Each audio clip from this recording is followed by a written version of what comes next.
para enfraquecer o BRICS, e justamente como passa pelo Brasil, né? Eu vi um termo que eu achei muito interessante, que fala da metralhadora tarifária de Donald Trump. E me parece que é justamente isso, que ele tem e que ele viu, na fala inicial do Vitorino ele aborda isso. Parece que o Trump se deu conta que ele pode muito mais trabalhar com as fichas de pôquer que ele tem em cima da mesa do que com a indústria bélica, né? Então é o seguinte, se eu não posso torcer o BRICS, eu posso ir torcendo o braço de cada um dos parceiros do BRICS, um de cada vez, né? E aí, por que o Brasil... partes, como diria Jack Stripador.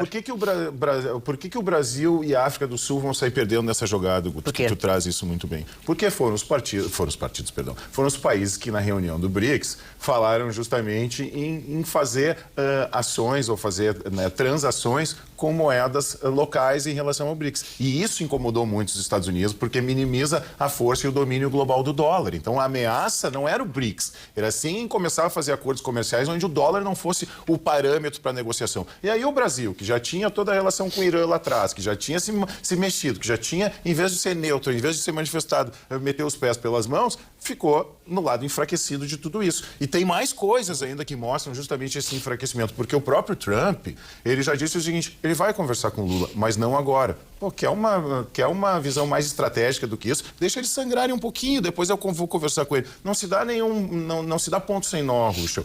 A relação com o Canadá era pensando nos minerais críticos da Groenlândia. A pressão com o México era para não entrar essa droga nova que estava entrando pela fronteira. A ameaça para parar a guerra com a Ucrânia era pensando nos minerais críticos. O Brasil, enfraquecido ideologicamente, vira margem nesse sentido. Tu já tem um parceiro estratégico na América Latina, que é a Argentina, então o caminho ficou livre. E aí quem paga a conta é quem é o lado mais fraco.